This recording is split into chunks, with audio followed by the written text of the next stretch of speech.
Vamos para nossa aula de número 2 aqui no Instituto FASTEF. Estamos de volta com toda a turma do EAD, a Isis, a Márcia, a Roberta, o Arley e um tanto de gente aí que está nos assistindo agora.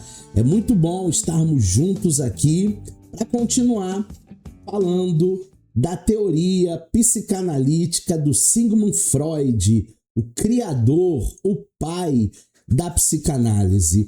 E nesse momento, nós vamos começar a falar, nessa aula número 2, sobre a teoria da sexualidade infantil.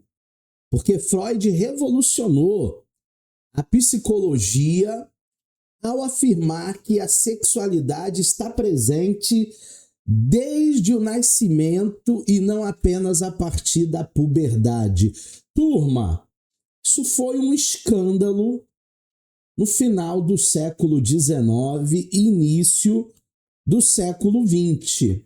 Se hoje falar em sexualidade já cria um frenesi por causa dos tabus da sexualidade humana, imagina nos séculos passados. Freud, ele afirma na sua teoria que a criança, sim, ela tem sexualidade. Não confunda com sexo, não confunda com coito, não confunda com nenhum tipo de maldade, que é aquilo que o senso comum pensa, né? Mas a criança tem as suas zonas erógenas, as suas áreas de prazer. Essa teoria rompeu com a visão da infância como um período totalmente inocente, desvinculou a sexualidade exclusivamente da função reprodutiva. A sexualidade, ela, mentalmente falando, né? Na mentalidade de muita gente, principalmente nossos avós, eles achavam que a sexualidade é apenas para o campo reprodutivo. E hoje nós entendemos, graças ao estudo da sexualidade, da sexologia, que além da reprodução, a sexualidade também serve para recriação. Então é muito importante essa função fisiológica do ser humano, essa função química que o Freud descobre desde a terna infância. A libido, ela foi definida por Freud como a energia dos instintos sexuais, fundamental para o desenvolvimento da vida psíquica. Somente se a criança não desenvolve essa libido, essa energia em cada fase psicossexual, lá na frente, quando se tornar um adulto, essa criança corre sérios riscos de viver uma vida desajustada. O desenvolvimento psicossexual que Freud propõe é o desenvolvimento da personalidade, que ocorre por meio de avanços psicossexuais, nos quais o prazer se concentra em diferentes zonas erógenas do corpo. Todo o nosso corpo e também o corpinho da criança tem as suas fases, tem as suas zonas, as suas áreas, aonde se produz um maior prazer, bem-estar, alívio. É justamente isso que Freud propõe na sua teoria. Quais são, professor Eduardo, os 4 principais estágios das fases psicossexuais? A fase oral, por isso que a criança, numa determinada idade, leva tudo à boca, até um fio energizado a criança pode levar. A fase anal, quando ela começa a ir ao banheiro sozinha, a fase fálica e a fase genital, Então, essas são as fases psicossexuais propostas pelo Freud. E cada uma dessas fases tem que ser muito bem desenvolvidas, sem repressões, sem traumas, para que esse adulto tenha uma vida sadia. Nessa primeira fase que eu disse oral, ela começa desde bebê e vai até 1 ano e meio. O prazer de sugar na amamentação, o seio da mãe. A boca como conexão com o mundo, por isso que tudo vai à boca. A segunda fase é a anal. Começa com 1 ano e meio, termina aproximadamente com 3 anos. É o controle dos esfíncteres, o prazer de reter e de expulsar, a origem da possessividade. Por isso que criança é muito engraçada nessa fase, porque ela começa a deixar a fraldinha, você começa a ensinar a ir ao banheiro como uma coisa natural. Alguns ainda não têm esse controle, estão em treinamento do controle. Alguns fazem na calça ou tiram a calça antes de chegar ao banheiro e fazem no chão da sala e depois ficam olhando como se aquilo ali fosse uma obra de arte, né? Mamãe, olha o que eu fiz aqui, é meu, é meu. É justamente essa segunda fase anal. A terceira fase, que é a fálica, vai dos 3 anos aos 5 anos de idade. O foco aqui já é genital, a descoberta das diferenças anatômicas menino-menina e o palco do complexo de Édipo, que nós vamos estudar mais profundamente em mitologia e psicanálise, que é uma das próximas disciplinas que a gente vai abordar aqui. Então aqui não é a maldade do órgão genital masculino ou feminino. Aqui é a descoberta, turma. Aqui é a descoberta. A menina pensa, por que ele tem e eu não tenho? Vem a ideia da castração. Tudo isso é uma descoberta. Eles estão iniciando a vida aqui no mundo. E no mundo nós temos 1001 curiosidades. A quarta fase é a fase da latência. Começa com 6 anos, vai até a puberdade.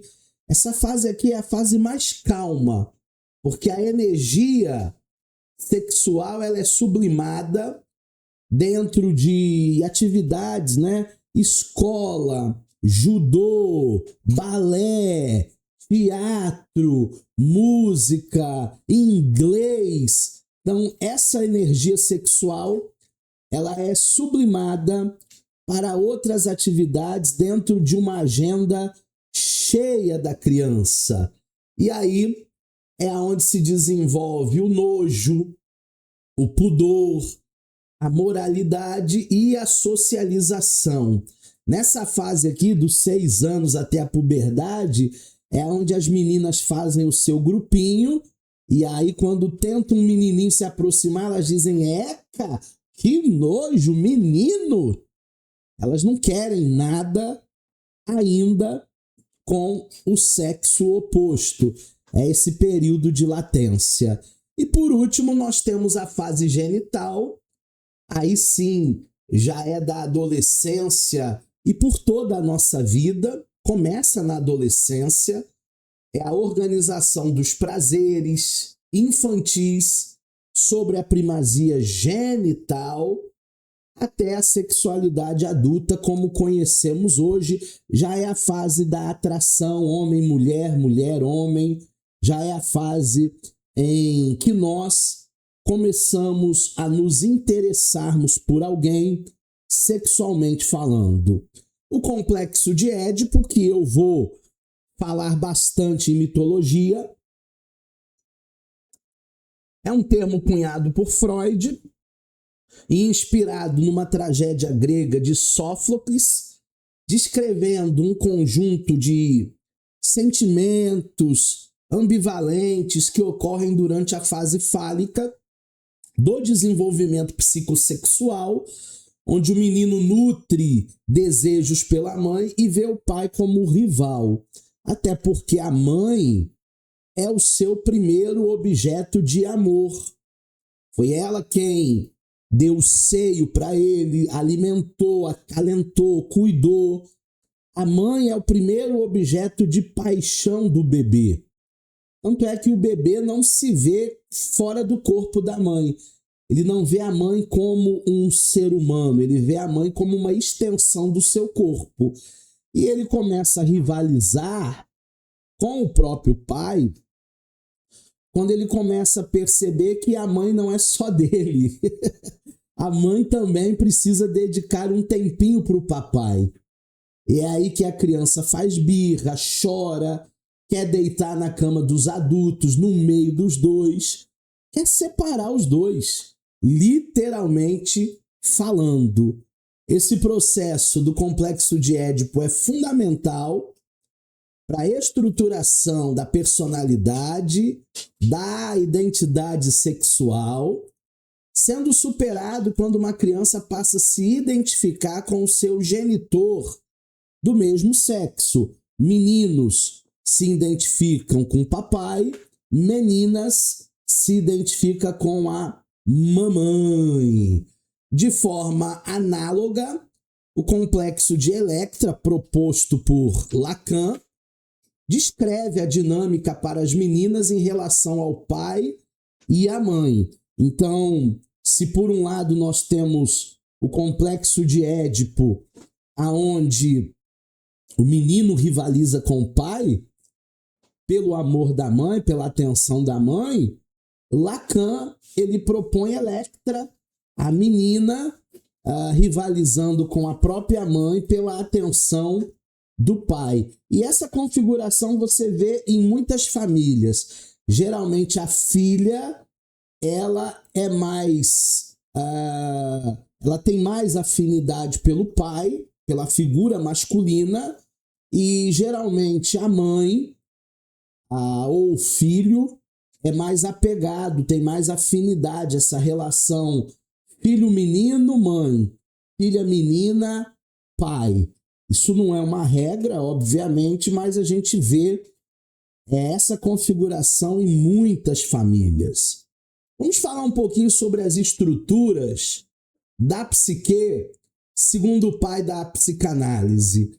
A psique humana ela é composta por diferentes instâncias.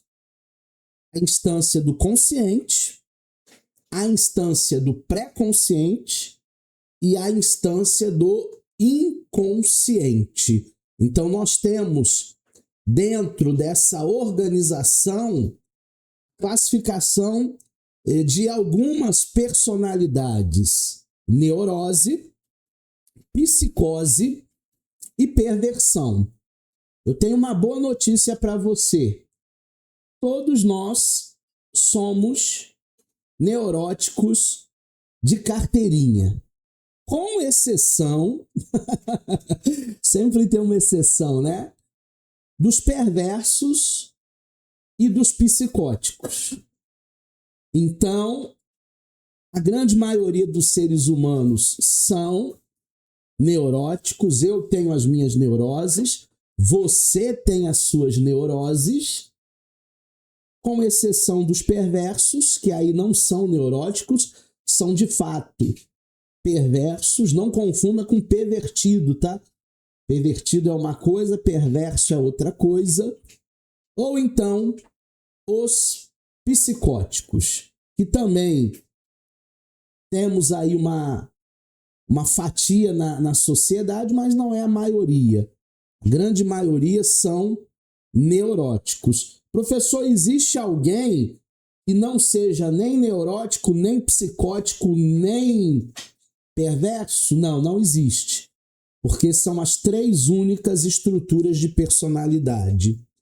Essas estruturas elas são estabelecidas especialmente durante a infância, lá na resolução do complexo de Édipo, quando eu vejo que minha mãe não é minha esposa, minha mãe é minha mãe.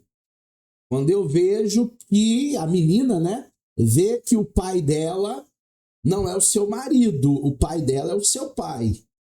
Segundo Freud, uma estrutura psíquica formada permanece instável ao longo da vida. Por isso, cada fase sendo bem superada, bem vivida, sem traumas, porque ao longo da vida nós vamos levar essa estrutura. E, obviamente, se vivemos e se passamos de maneira suficiente e salutar, seremos pessoas mais equilibradas no cotidiano. A psicanálise e o estudo da psique. Todos os indivíduos, todos os seres humanos, eles vão apresentar ao longo da vida conflitos psíquicos. O que diferencia a patologia, a doença da psique, é a intensidade do sofrimento e dos sintomas. Então, a intensidade vai variar. Principalmente quando falamos assim, fulano é um narcisista. Mas nós também somos narcisistas. O que diferencia um transtorno de um distúrbio, de uma patologia, é justamente a intensidade. A psicologia, a psicanálise, todas as ciências aí que estudam psique humana vão buscar os melhores meios de investigação. Mas, em especial, a psicanálise vai tratar daquela parte de baixo do iceberg, para compreender, para tratar esses conflitos por meio da investigação do inconsciente. Além da psicanálise estudar a personalidade, ela investiga os processos mentais, intelectuais, emocionais, contribuindo para a compreensão do comportamento humano.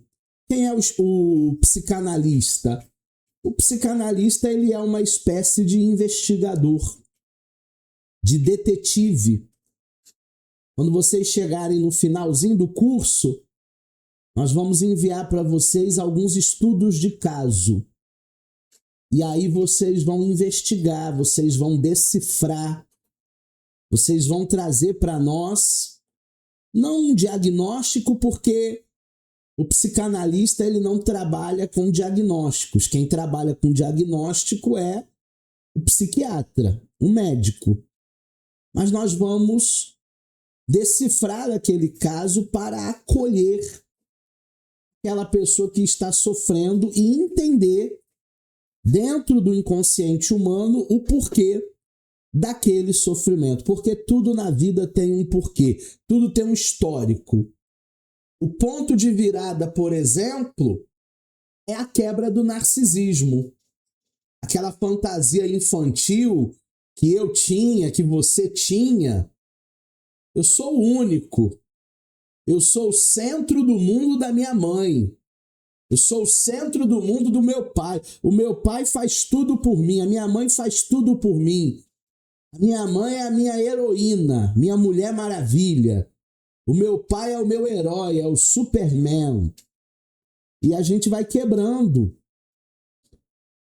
Esse narcisismo, nesse ponto de virada, quando nós entendemos que os nossos pais também são humanos e também erram. E erram pra chuchu, tá?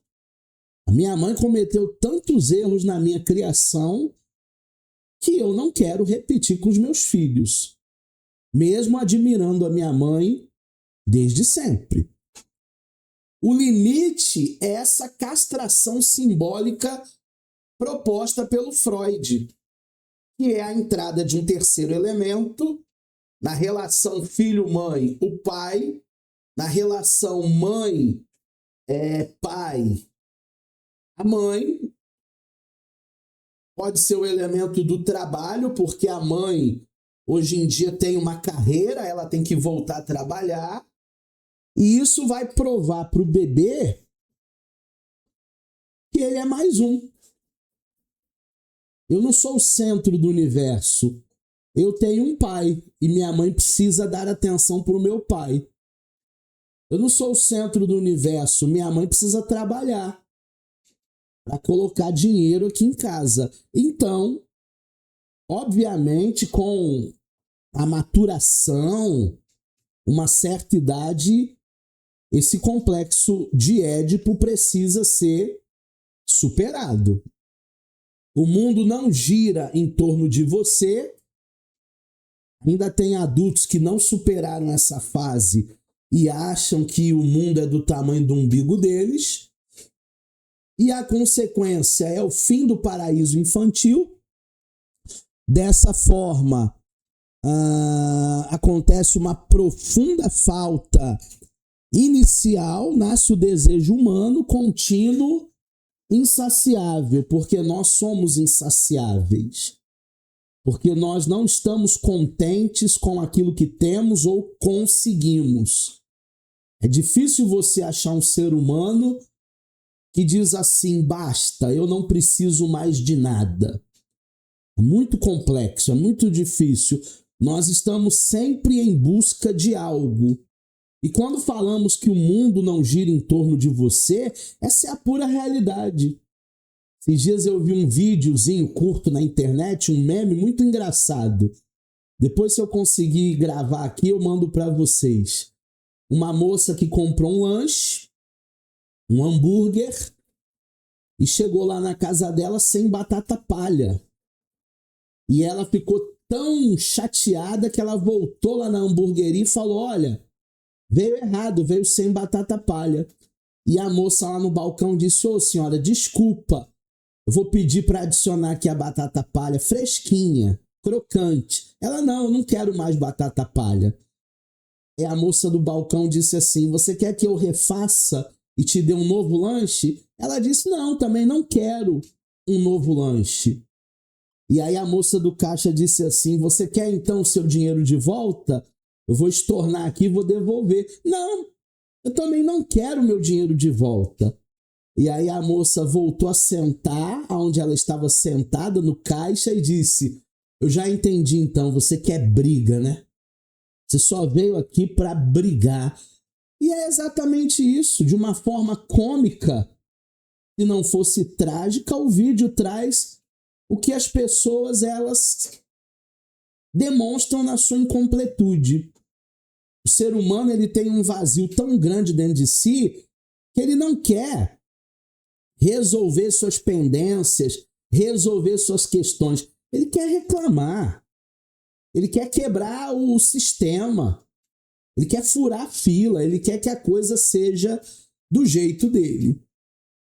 Aí nós temos a transferência, que também é um conceito que nós precisamos entender nesta contribuição psicanalítica do Sigmund Freud. Esse conceito é fundamental para a psicanálise clínica. Foi introduzida em 1895 por Freud e inicialmente foi compreendido como uma forma de resistência para o tratamento, para a terapia, para a análise, por representar a reprodução do inconsciente, dos desejos, dos conflitos infantis direcionados ao analista. Num primeiro momento, o Freud achava que a análise era um fight, era uma luta do inconsciente com o consciente, sendo tudo depositado no analista, seus conflitos, seus traumas, seus medos, suas fobias. E a posteriori, o Freud ele foi entendendo, a partir de 1912, na obra Dinâmica da Transferência, ele vai reformular essa visão, afirmando que a transferência não é exclusivamente produzida pela análise, mas sim pela própria neurose do paciente. Assim, aqueles sentimentos, aquelas fantasias, aqueles vínculos passados são revividos na relação terapêutica, tornando possível o acesso aos conteúdos inconscientes reprimidos, favorecendo o processo analítico.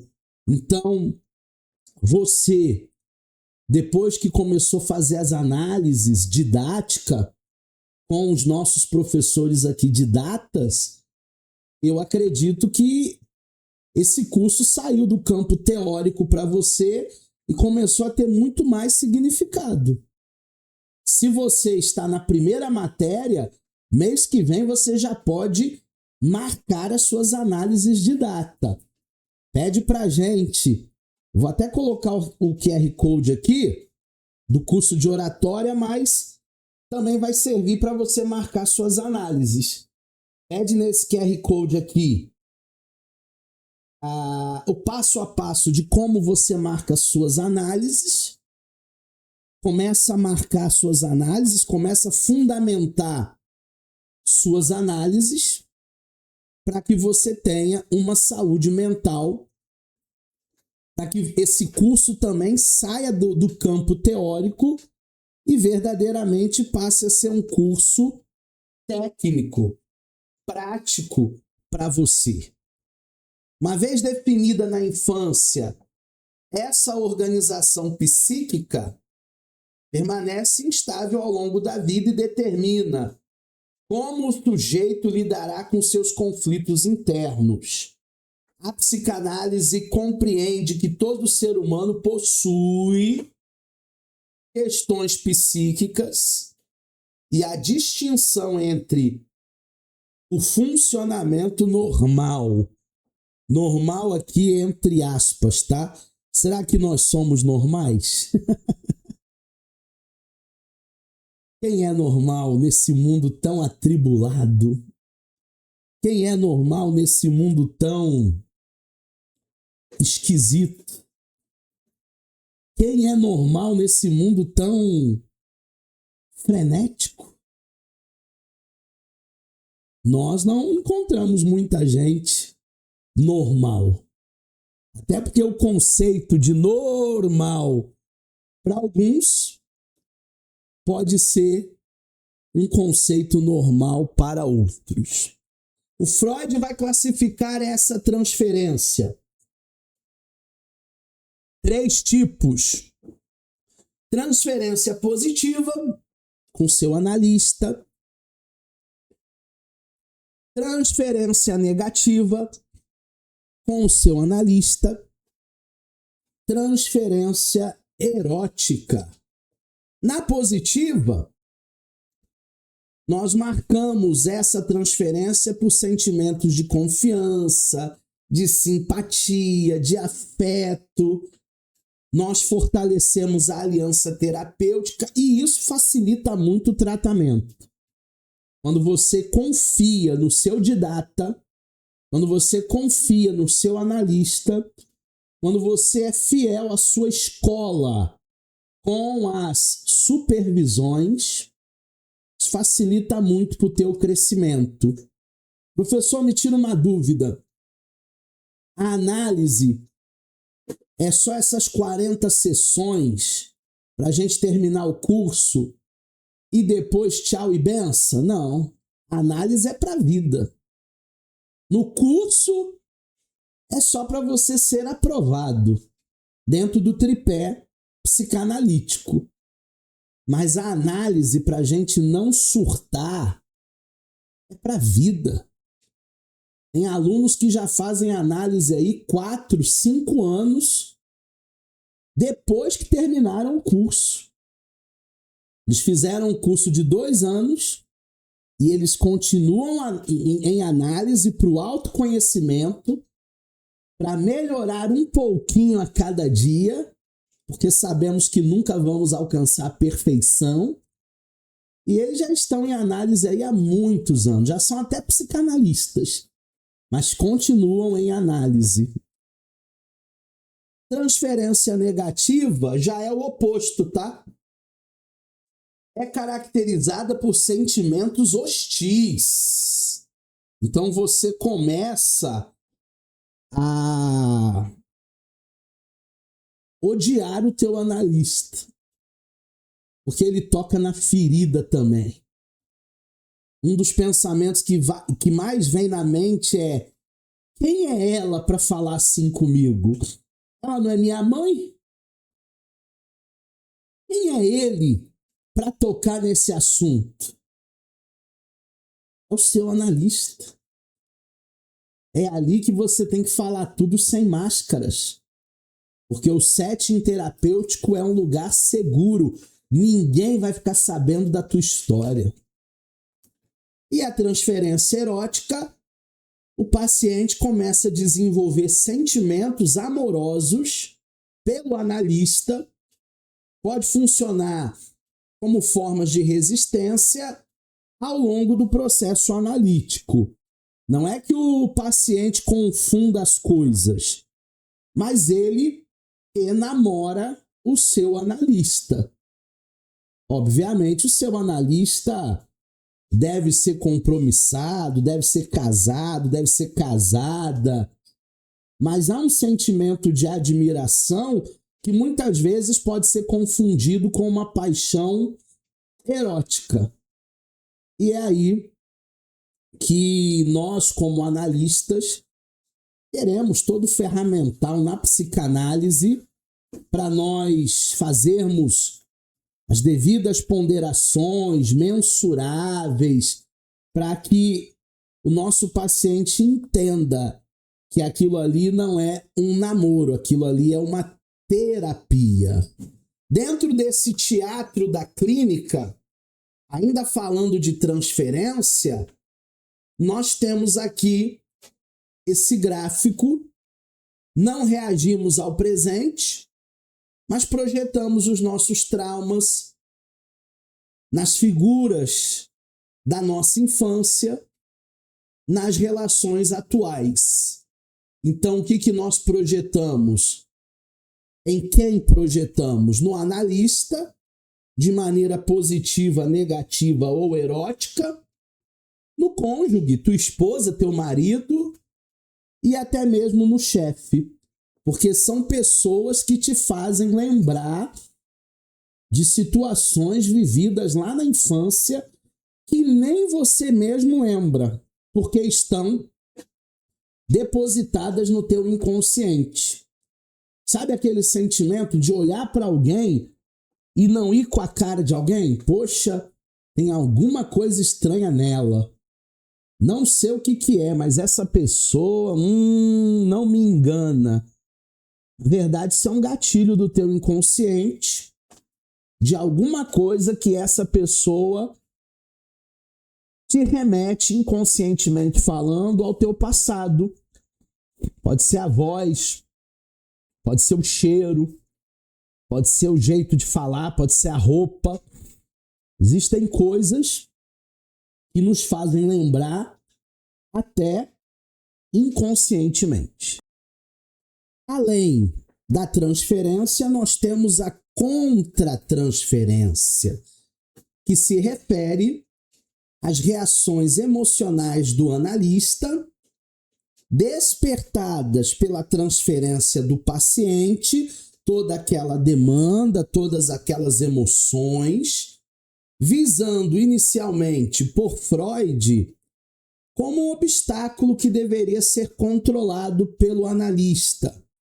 Mas posteriormente Freud entendeu que a contratransferência deve ser reconhecida como um importante instrumento clínico para compreender o inconsciente do analisar. Então, num primeiro momento, Freud propôs que o analista deveria controlar seus sentimentos nessa contratransferência. Mas, a posteriori, ele viu que ninguém é robô, né? Nós temos sentimentos, a gente participa afetivamente e também intencionalmente de todas essas demandas que são trazidas para nós. Dentro do conceito de pulsão, O Freud, ele traz a pulsão de vida, a pulsão de morte, como representação psíquica de estímulos internos que impulsionam o comportamento humano. Tudo que fazemos é através de uma pulsão. Seja ela uma pulsão de vida, seja ela uma pulsão de morte. Então nós temos aqui o Eros, que é a pulsão de vida. Ele é o motor da nossa mente, ele é uma energia, uma libido. Não confunda libido apenas com o prazer no ato sexual. A libido é toda a energia. Por exemplo, um jogador de futebol, quando faz um gol decisivo numa partida de futebol e o time dele é campeão, depois daquele gol ele grita, ele extravasa, ele tira a camisa. Isso é pulsão, isso é libido. Nós temos o Eros, a pulsão de vida, a união, a criatividade, o amor, a sobrevivência, a autoconservação, o impulso de construir, de perpetuar a existência. Então, pulsão de vida, o nome já diz. Querer viver. Você quer viver? Eu quero, professor. Pulsão de vida, sobrevivência. Mas também temos o Thanatos ou Thanatos, que é a pulsão de morte, que é ver o mundo aí preto e branco. Tem a ver com destruição, agressividade, repetição do sofrimento, mágoas, ressentimentos, retorno ao zero, ao estado inorgânico. Porque tem pessoas que elas não falam publicamente, eu quero morrer. Mas as atitudes dela estão levando ela para a morte. Não são virtudes, são vícios.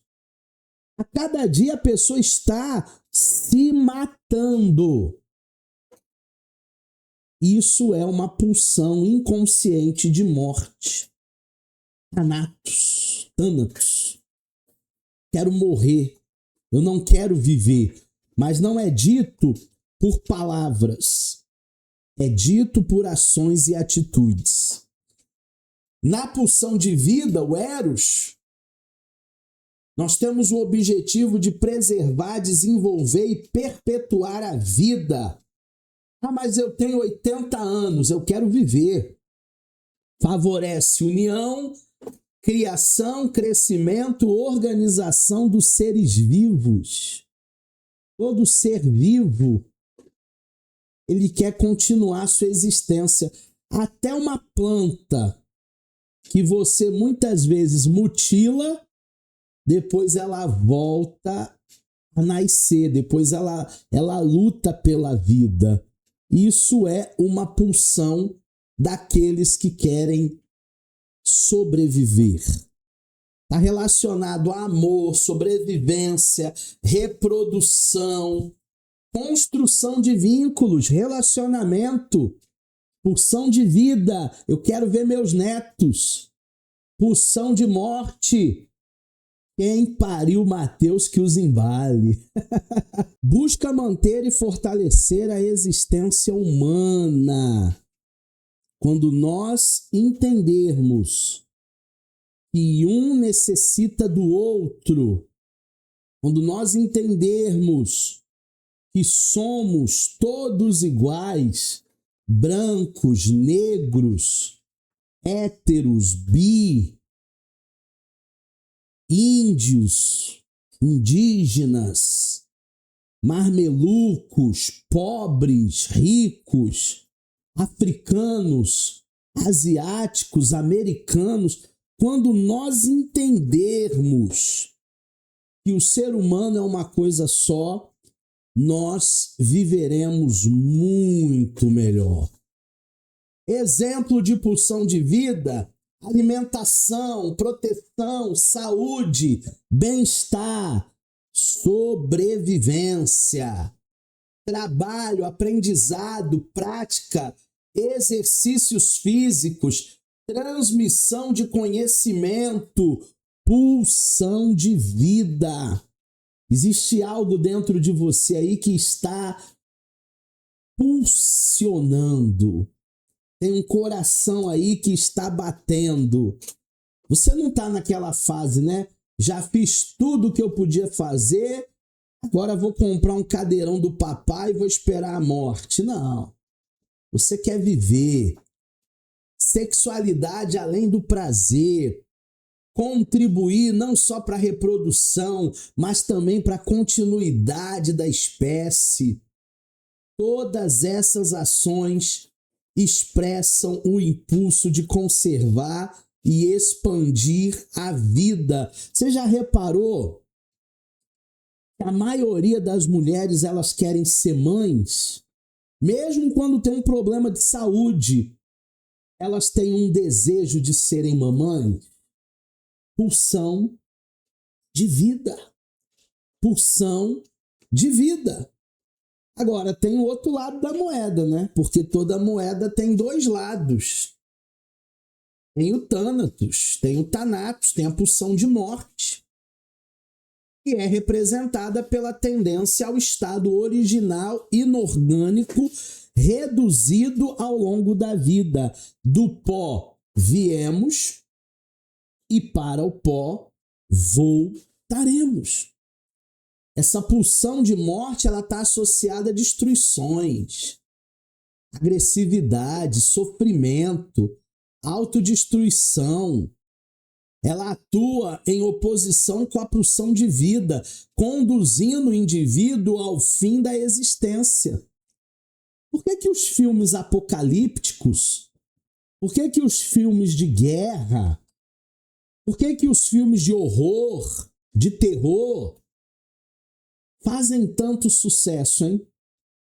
São campeões de bilheteria, um filme de guerra, um filme de destruição da humanidade. É a pulsão de morte.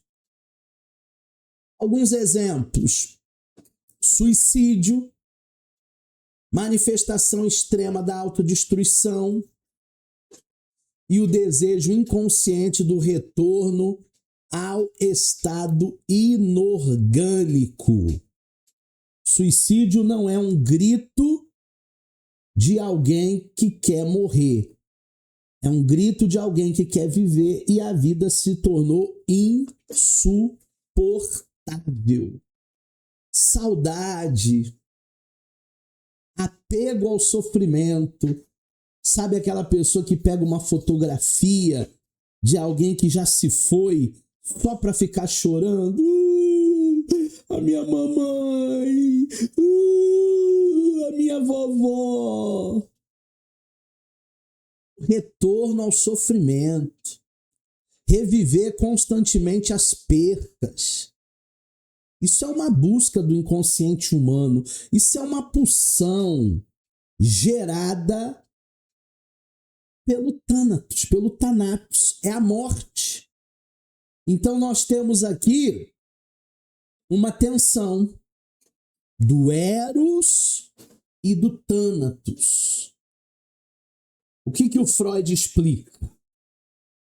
Que a vida psíquica é marcada por essa interação constante entre Eros, pulsão de vida, e Thanatos, pulsão de morte, cujo conflito influencia o comportamento humano.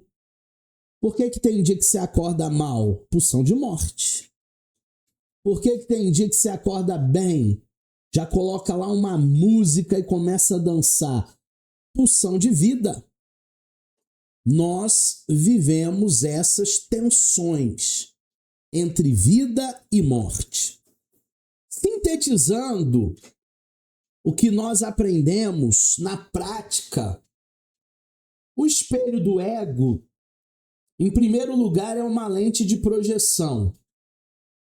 Quando Pedro fala de Paulo, eu sei muito mais de Pedro do que de Paulo, porque o que mais me irrita no outro é a ferida aberta em mim.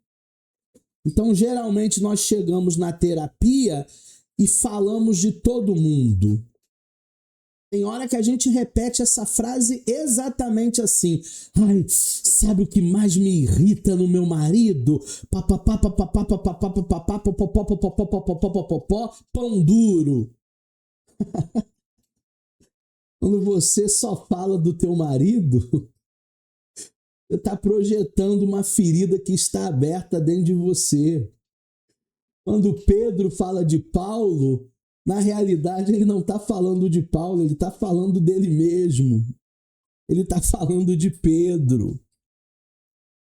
Em segundo lugar, o narciso frágil.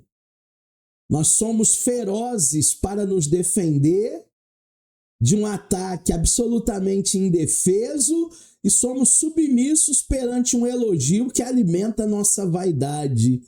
Uma vez eu fiz um exercício com os alunos da turma de teologia, eu dividi um quadro branco em 2 e eu pedi para um lado eles colocarem os defeitos e o outro lado eles colocarem as qualidades. E teve muita gente que não conseguiu, não. Por causa do narcisismo, existem pessoas que acham que não tem defeito nenhum. Olha, vou te falar bem a verdade, sinceramente. Você sabe qual que é o meu defeito? É ser muito honesto. Mas a honestidade não é um defeito. Você sabe qual que é o meu defeito? O meu defeito é ser muito sincero. Mas a sinceridade não é um defeito. Você sabe o que é um defeito meu? É querer ajudar todo mundo. Mas querer ajudar todo mundo não é um defeito. A pessoa, ela não consegue identificar seus próprios defeitos. E todo mundo tem, tá? Em terceiro lugar, o poder da humildade. A soberba isola você e eu no pedestal da ilusão.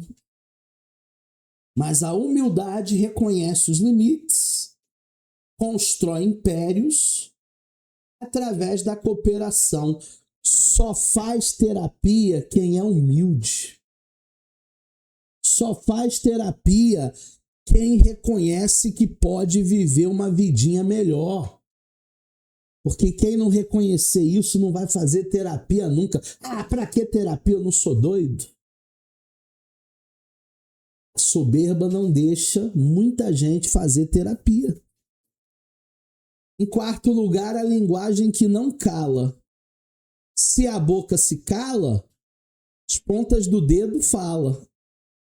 Tudo que o ego tenta esconder, o corpo em suas microexpressões revelam.